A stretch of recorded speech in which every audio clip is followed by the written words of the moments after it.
Thank you very much, Danny, for the introduction. Thanks for the old person ramp. Had this conference been held about 10 years ago, I would have just hopped up on stage. But I want to thank Dr. Paul for having me here. Thank you, Dan. Dan, I do have a problem with you. You put me at a table with Mr. Giraldi, and you suckered me into believing that I was with somebody that I could lower my language standards. I want to apologize to Gary and Nina and Joe, your very important sponsors, for anything I might have said there. I didn't realize you were so important. And to the people out last night that I was that were very courteous and stopped and talked to me, that third beer was not a good idea. So, but I'm very happy to be here. I'm going to start off by a little bit of theatrics, because the topic here is writing checks your body can't cash.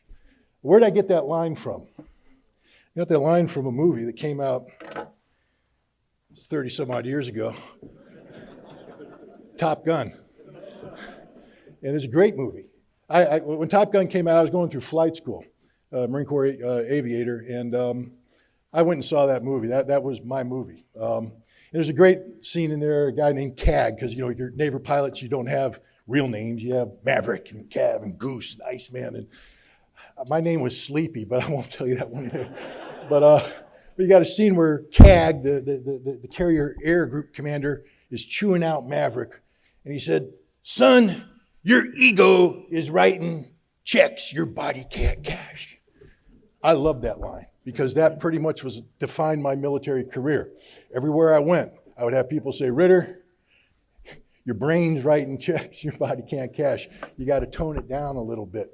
But the reason why I bring that up is here we are today taking a look at what's going on in the world, and we have a president who likes to believe he's Maverick. One of the reasons why I put these glasses on is that, Joe likes to wear these kind of glasses. He's an aviator.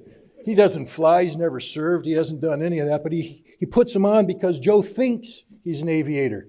Joe thinks he's Maverick. Well, Joe, I'm here to tell you, your ego is writing checks America's body can't cash. And that's just a statement of fact.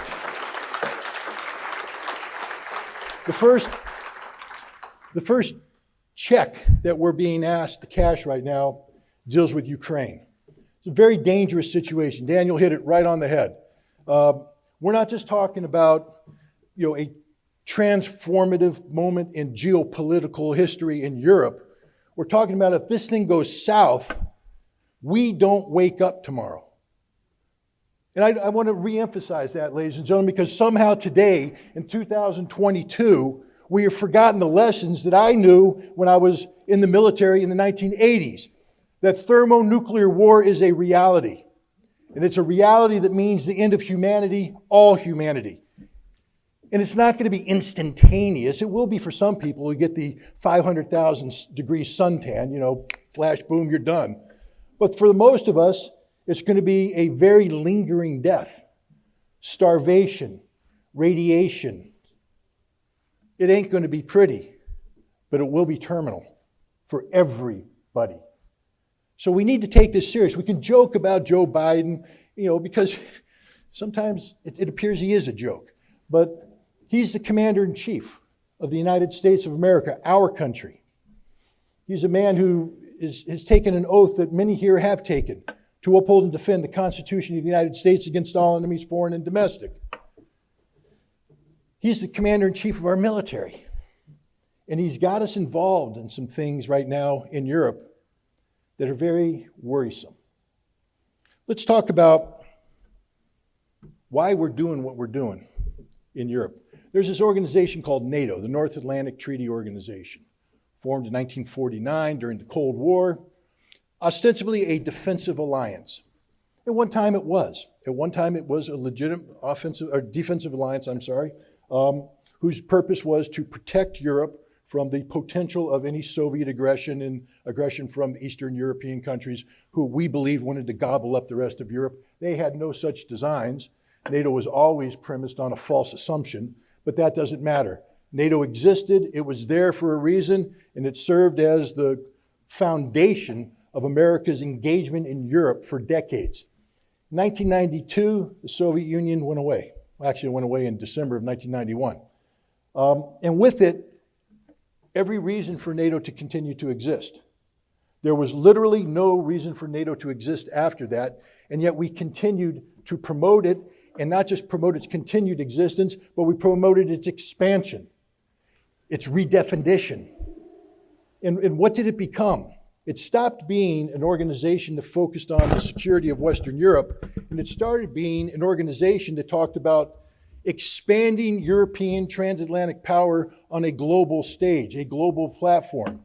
It stopped being a defensive military alliance, and it became an offensive regime change promoting alliance. One only needs to look at NATO engagement in Kosovo and Serbia in the 1990s, in Libya, Afghanistan, Iraq. These are not defensive, and with the exception of Kosovo, they don't even deal with Europe. So NATO is a problem. Now, what is NATO? We call it a military alliance. Back in the 1970s, 1980s, it was truly an alliance of military powers. The military that the United States had deployed into Europe at that time, over 300,000 men and women, was the finest military the world's ever seen. A military capable of engaging in large-scale ground combat in Europe and winning. And I say that because I was one of them. And I'm telling you right now, if anybody thought they could beat us, they were wrong. Maybe. we never got tested, thankfully. But we were good because we trained, because we were organized, because we were prepared. But then something happened. The Cold War went away. And for the decade of the 90s, we were looking more at the peace dividend from the Cold War than we were at sustaining our military supremacy. Even though we talked a big game, and this is a very important thing, we talked a very big game. But we weren't the same. By 1998, we weren't the same military that existed in 1991. We were a far diminished military. We barely had enough resources in 2003 to take on a depleted Iraqi military. We almost ran out of logistics. A lot of people who study the invasion and occupation of Iraq will know that we had an operational pause before we moved on to Baghdad because we ran out of everything. And had the Iraqis been half as good as some people thought they were, we might not have won that war in the time frame that we thought. It was a very close run thing because we weren't that good anymore. And then another thing happened after 9/11. We started getting focused on low-intensity conflict. We're fighting wars in Afghanistan and Iraq, but not the kind of wars where you close with and destroy the enemy through firepower maneuver involving hundreds of thousands of troops, tens of thousands of tanks, thousands of aircraft. We're talking about small unit conflict where patrols are going out of platoon size, company size, maybe of a battalion-sized operation. We forgot how to fight big war. We didn't train for it. And I'm telling you right now, if you don't train for it, you can't do it. You can't do it. And we spent 20 years frittering away every advantage we once had, where once no one could stand toe-to-toe with us. And again, I'm just saying that if somebody was there. And thank goodness nobody tested us, because sometimes being a little too cocky, you pay a little bit of price. But we were cocky because we were good because we trained. The military that exists today is a byproduct of 20 years of neglect. We do not have a military today that can fight a large-scale ground war in Europe. We do not have a military today that can fight a large-scale ground war in Europe. I'll say it one more time because this is important. We do not have a military today that can fight a large-scale ground war in Europe. And yet, what is the president positioning us to do? Fight a large-scale ground war in Europe. Ladies and gentlemen, if we fight the Russians, we will lose. We will lose hands down. It won't even be close. NATO doesn't exist anymore. Oh, it's there as an organization. When I was in, the British had the British Army on the Rhine.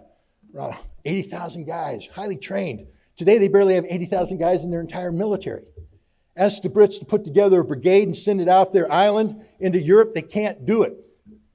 They can't do it. Ask the French. They can't do it. Ask the Germans. They can't do it. No one can do it. This is why Joseph Borrell, who is the head of foreign policy for the European Union, is freaking out right now because he recognizes the trajectory that Europe's on, which implies the potential for combat with Russia. And he says Europe cannot beat Russia in a war. That's an absolute statement of fact. People talk about the Russian military today, and if you read our newspapers, you listen to the news, you're thinking these guys are just a bunch of local yokel bumblings. They can't fight. They can't do anything right. Heck, they got beat north of Kiev. The ghost of Kiev shot down all their airplanes. Those 13 brave Marines gave them the finger and told them to stick it in their ear. No, guys. The Russians are some of the finest, most professional troops in the world. Why? Because in the 20 years that we were squandering our resources, hunting down goat herders and insurgents in Iraq and Afghanistan, they were focused on fighting us. Not because they want to fight us, but because we were promulgating policies that were pushing them into a corner where they had no choice to fight us. In 2008, Russia fought a short 5-day war with Georgia. It was a Russian victory, but it was a close-run thing because the Georgians had been trained for a number of years by U.S. Marines, and their small unit tactics were outstanding. And the Russians went in there, and they were getting waxed at the small unit level. The Georgians were shooting, moving, communicating, outmaneuvering, outflanking, moving. And the Russians were like, what the heck's going on here? We're slow and lumbering. They had to bring in their artillery, their armor, and just grind it through. And they beat them. But they realized we got a problem here because that's a small army trained to NATO standards. If we went up against a big army trained to NATO standards, we get waxed. So they changed the whole way they did business. And we saw that from 2008 to 2014. Remember 2014, Crimea, little green men? Well, the little green men were the new face of the Russian army, professional, not conscripts, contract soldiers. We call them volunteers in America. They call them contracts. They're a little bit more honest. It's about money. How am I going to make some money? Join the military, become a professional. 70% of the Russian military today is composed of contract soldiers. They're very, very good at what they do. It's not just at the small unit level. In 2016, again, because of our policies, what did Russia do? They brought back Cold War era units, the 1st Guards Tank Army, the 20th Combined Arms Army. These were units that used to exist during the Cold War whose sole purpose was to punch through NATO lines, get into NATO rear areas, and annihilate everything. Large-scale ground combat. And the Russians brought these units back, breathed new life into them, gave them new equipment. They're there. The Russians today are organized to fight large-scale ground combat in Europe. And when I say organized to fight, that means organized to win. How do we know this? Well, we see it right now, ladies and gentlemen. You can talk about the Ukrainians all you want. I'll tell you this. Not only were they one of the largest militaries in Europe, they were one of the best equipped militaries in Europe, one of the best trained militaries in Europe, one of the most competent militaries in Europe. This is the Ukrainian army I'm talking about. The Ukrainian army was capable of defeating, hands down, any army in NATO besides the United States. Maybe the Turks. But everybody else, Ukrainians would wax them. They're that good. And yet Russia is crushing them. Crushing them. That doesn't mean that Russia's not taking losses. Man, when you step into the ring with a heavyweight fighter, he's going to hit you. He's going to hit you hard, and if you're not careful, he's going to knock you out. And the Ukrainians are fully capable of delivering some heavy blows, and they have. The Russians aren't perfect. They have made mistakes, and they have paid a price. But the sign of a professional organization is your ability to adapt and overcome. And the Russians have adapted, and they've overcome. Today, we have people saying the Russian army officers aren't that good, their army's not that good. The battalion commanders that the Russians have on the ground in Ukraine today are the finest battalion commanders the world has ever seen. These guys are doing miracles. America's battalion commanders would do well to study what these guys are doing. How you lead from the front, sustain combat operations for 100 days, and you get better, not worse. That's a sign of a professional. The Russians are winning, hands down, and they are going to win, hands down. There's nothing that can happen to stop this. Nothing. But there's a problem. We can make the cost for Russia very high. We make it so high that it actually becomes painful. And if we make it too high, then we have what we call a game-changing moment. And we're on the verge of reaching that. We're providing the Ukrainians with weapons that are not going to change the outcome of the war. They are not. HIMARS is not going to change the outcome of the war. The M777A2 with its Excalibur round is not going to change the outcome of the war. Even if they get the Harpoon anti-shipping missile, it's not going to change the outcome of the war. But what it will do is kill Russians. And it will kill Russians in large numbers. And this will make it more difficult for Russia to win its victory in a reasonable time frame. It'll drag this conflict out. Now, Russia will win, but the price that will be paid by Russia will be very high, and the price paid by Ukraine will be even higher. And for all the people that say we have the little Ukrainian flag on our thing, we've identified ourselves, go to hell. Because if you care about the Ukrainian people, if you give a damn about humanity, then you'd want this war to be over today. Because all that's going to happen between now and the inevitable termination of this conflict is tens of thousands of Ukrainians are going to die. Ukrainian infrastructure will be destroyed. But that's not even the worst that can happen. The worst that can happen is when Russia decides that America has gone too far. You see, this is not a war that's being fought in Ukraine. It's a special military operation. And you should probably look into what that means. It means that Russia's carrying out pretty much a punitive police action to punish Ukraine for 8 years of violence inflicted on the Russian population of the Donbass. This was not a war of conquest. This was not a war of domination. Yes, they did some things in Kiev to shape the battlefield, but the primary objective is to close with and destroy 60 to 100,000 Ukrainian troops that were threatening Donbass. And the Russians are achieving that as we speak. But the price that they're paying is very high. And we're treating it as if it's a war. We have a defense secretary who has said that the purpose of the United States is basically to bleed Russia dry, to achieve a strategic victory by making the Russians pay such a heavy price that they are no longer able to threaten Europe. Well, if you're a Russian listening to that, what are you thinking? Okay, no. Guys, let me just remind you of the name, Qasem Soleimani. You remember that name? Qasem Soleimani was the Iranian general who provided weapons and training and assistance to Iraqi insurgents while we were occupying their country, and he is credited with killing 500 to 600 American soldiers as part of this. And we hate him so much. We hate him so much that we assassinated him. We held a grudge and we killed him. Well, you know what? We are Qasem Soleimani now. We are doing what Qasem Soleimani did to us, but this time we're doing it to the Russians, and they're paying an even heavier price.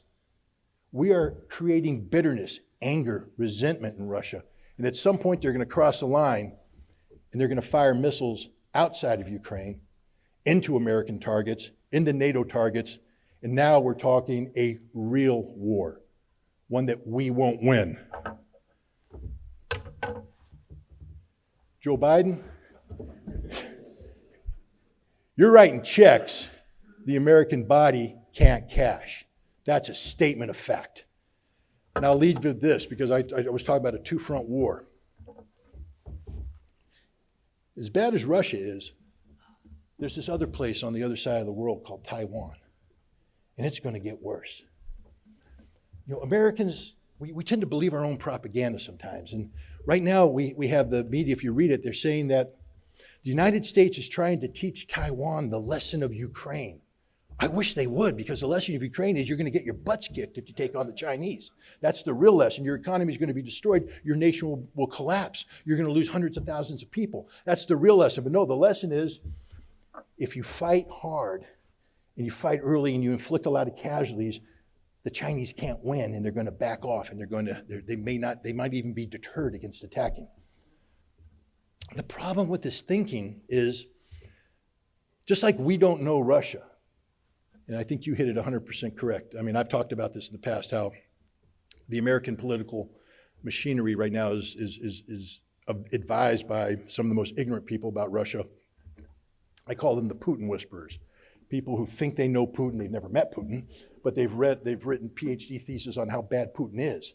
And they believe their own propaganda, and we make policy based upon an absolute dearth of knowledge of Russia and what the reality is. Well, if there's a nation that we don't understand as much as Russia, it's called China. We don't understand China at all.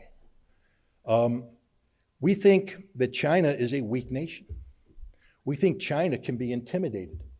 We think China's economy is not as strong as the Chinese like to believe it is, even though over the past 15 years, China has 3 successive 5-year plans that have brought 300 million people out of poverty into the middle class. Hell, we got 300,000 people, or 300 million people in America, and we can't get half that number out of poverty. And yet we have the superior economy? No. The Chinese are serious. The other thing the Chinese have been doing is the same thing Russians did. Watching us, listening to us, observing us, studying us. And they've built a military that is impressive indeed. It's not combat tested because the Chinese are pretty smart. They don't go to war. They believe in a strong economy. They believe that if you don't go to war, you have more money to spend on high-speed trains, good infrastructure, bridges. They're not perfect. No one's perfect. I'm not sitting here saying that I want to live in China. I don't. I want to live in this country. I would just like us to do half the things in infrastructure that maybe the Chinese have been doing.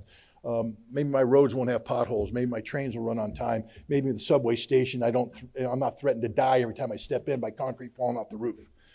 These would be nice things to have.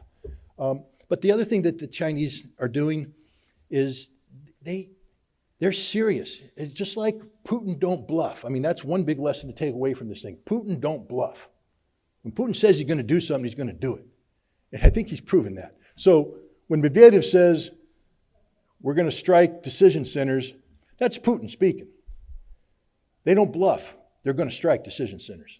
And then we're going to deal with the consequences. China has said, if you act in a manner which indicates that Taiwan is pursuing a path towards independence, that Taiwan is no longer accepting that it is part of China, that if you seek to improve the military of Taiwan so they are emboldened into believing that they can actually withdraw and withstand a Chinese counterstrike, then we have no choice but to pursue non-peaceful means of unifying Taiwan.